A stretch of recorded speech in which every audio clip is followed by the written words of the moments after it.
Hey guys, subscribe for daily content, and if you're shopping for gear, make sure you check out the description for the newest items at some of the very best online retailers.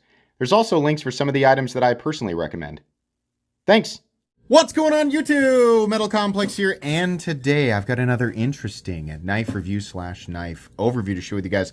This is the Peterson and Civivi Baby Banter 2, which actually has been changed quite a bit since the Baby Banter. My Baby Banter here has been along with a couple other knives, has been one of my dedicated travel knives, and I got a lot of use out of it, and I really love this. This is also cool. I want to talk about obviously all the differences here and what I like about the new one, what I don't like so much about the new one. Thanks so much to Civivi for sending this knife in. I'm a little late to the game here. I feel like a lot of people have already looked at this, but I still want to give my thoughts. I will link this down in the description so you guys can check it out if you want to. It does help my channel when you use those links, but that's entirely up to you. Thanks to my patrons for supporting me. Let's go ahead and measure it. Overall length, make sure your notifications are turned on for the Metal Complex YouTube channel. 5.5 inches. Blade length, 2, and it's like 2.35. Cutting edge, 2 inches. Just shy of 2 inches. Size comparisons. Well, let's just put it up against the standard. This was the G10 liner lock Baby Banter. Is it any different? No. But it is, this new one is contoured and it's a little thicker. We'll come back to this. Any custom skills you find in this section can be found down in the description under Original Goat and Others. Up against the 8010 and my own Excalibur. This is what I would call a small knife. A lot of times, you know, I say, well, it's not small, it's medium. This is in the small category. Not micro, but small. Excuse me. Goodness gracious.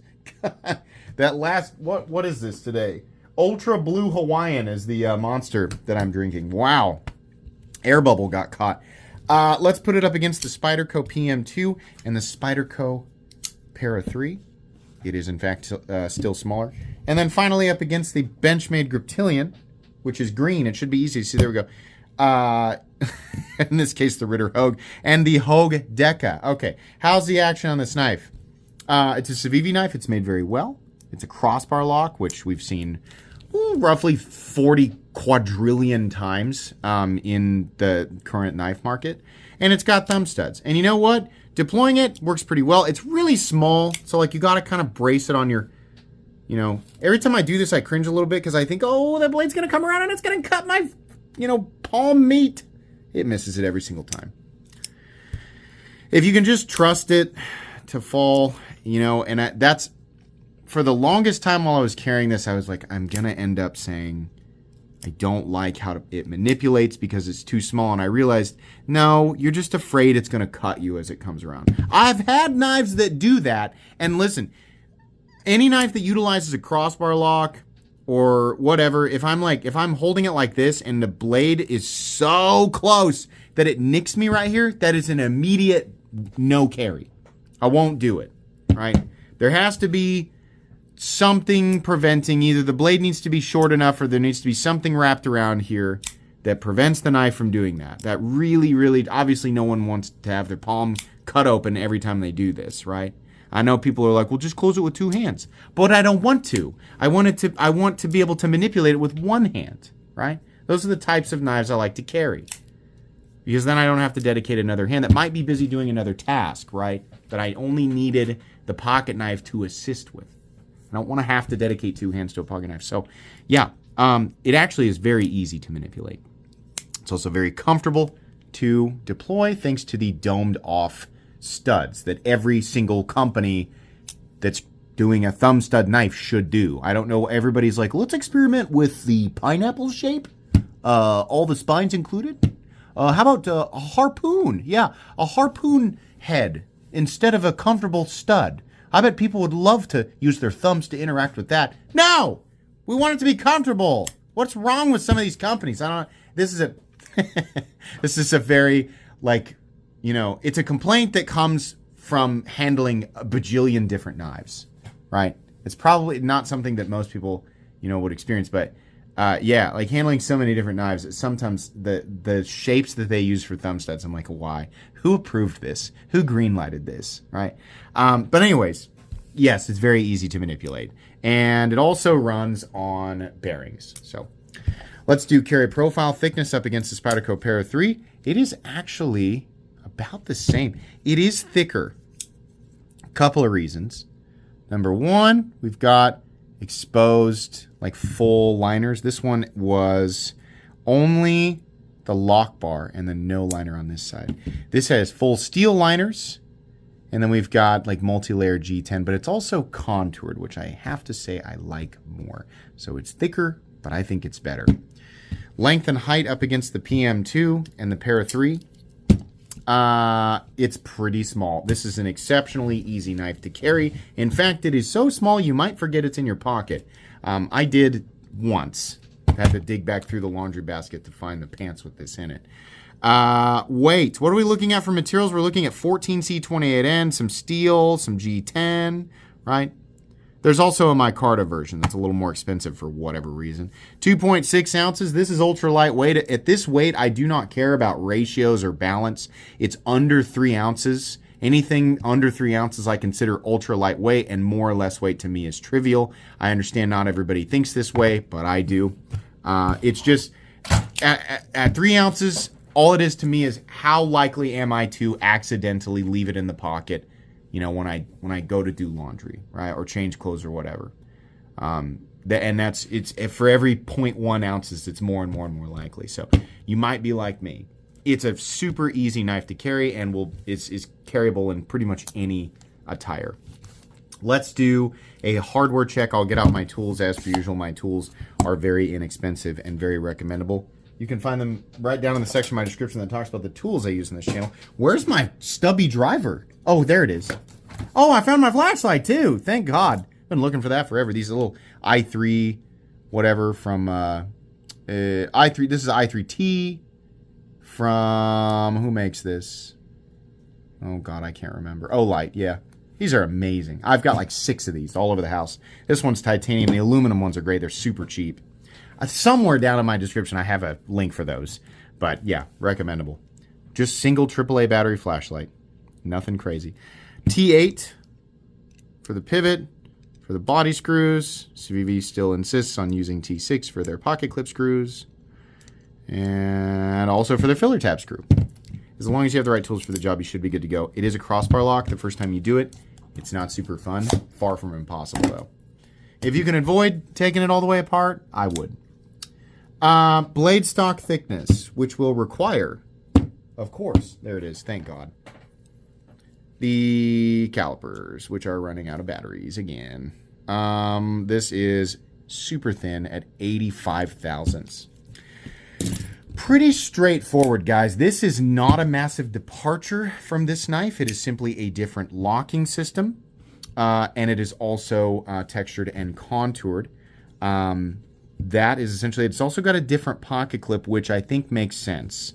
This is a stiff clip, but it does work in and out of the pockets fine. You still have that nice choke up spot. I think jimping should have been a little further out. This particular combination of colors, this sort of OD green with the deep red, the Merlot maybe, and then we have this like bronze or almost like champagne. Listen to me saying all these fancy words like champagne and Merlot. Yes, of course. I do love a good shade of champagne on the thumb studs. Contrasts nicely with the satin finish of the blade. Of course, Civivi's eloquent Capsule Corp logo. This delicate transition between the satin and... I couldn't do that. You guys have asked me to do that for like a whole episode. I can't hold that character and come up with stuff like that the way that he would say. I can't do it. Knife review, tabletop knife review history. One time, Nick Shabazz did that exactly. He like developed a whole different character when he reviewed the Medford Marauder. I think that actually may, if I remember correctly, Greg got pretty upset about that. This was years ago. I remember seeing that upload. Nick wore white gloves and he reviewed it not as a knife, but as an art sculpture. And of course, he's being ironic. Oh my God! If you can look that up, Nick Shabazz's review of the Medford Marauder, where he develops an entirely different character with a different accent and reviews it sarcastically as an art sculpture. My God, that was one of the funniest reviews I've ever seen. I bet that upload might be 8 or even 9 years old. Yeah. Fun stuff. Anyways, Champagne Merlot and the OD Green actually looks really nice, is what I was saying before I got sidetracked. Oh, how time flies, right? Good God.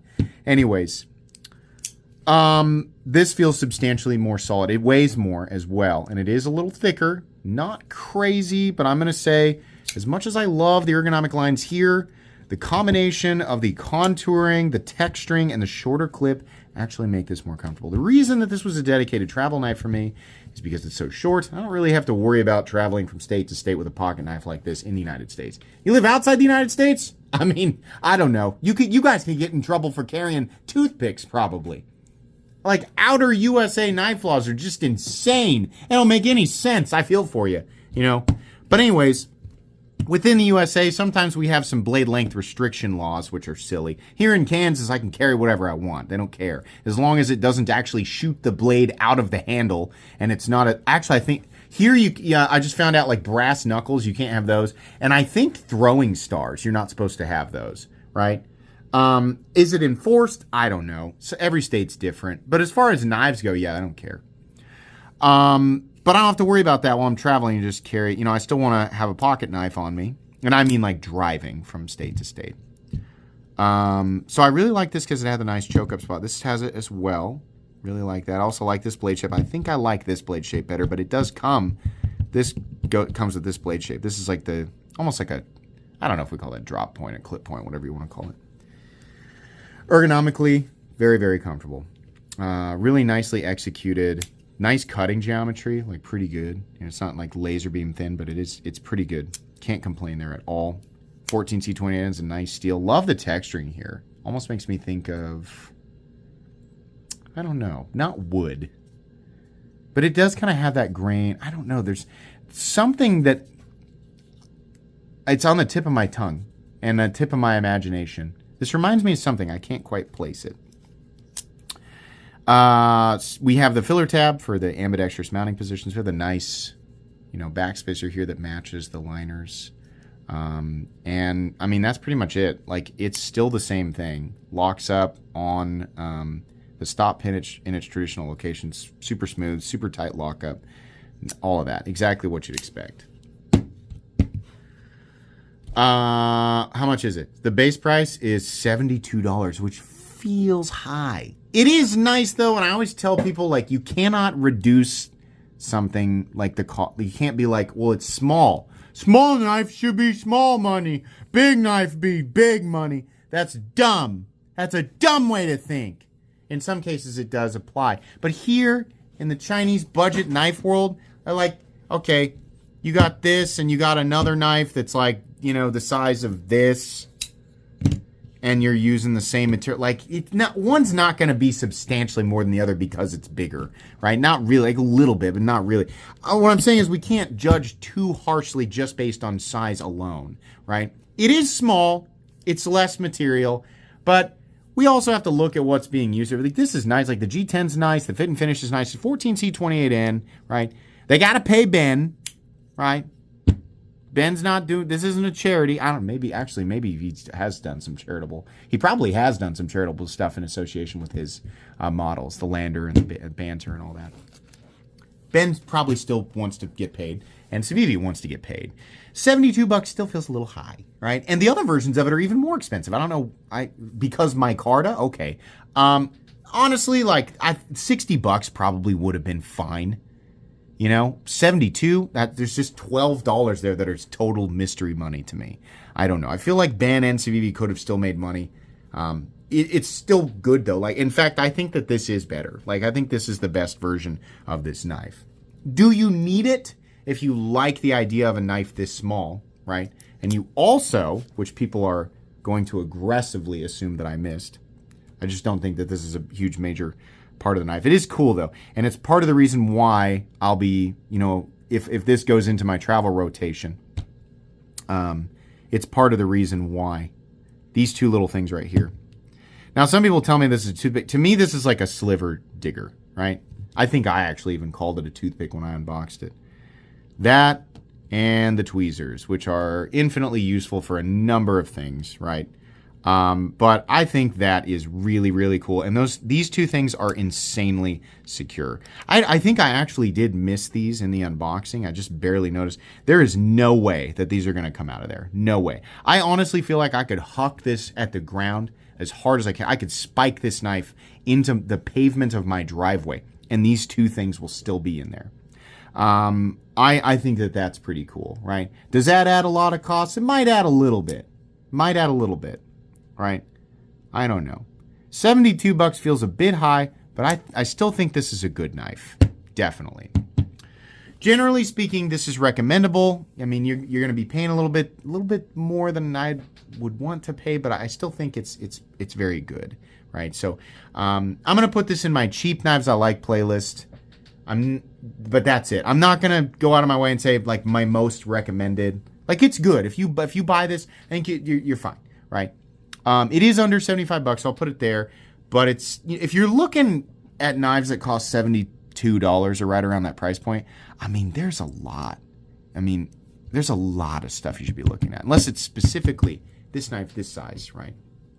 Pretty good, though. No surprise, that Ben can design a good knife.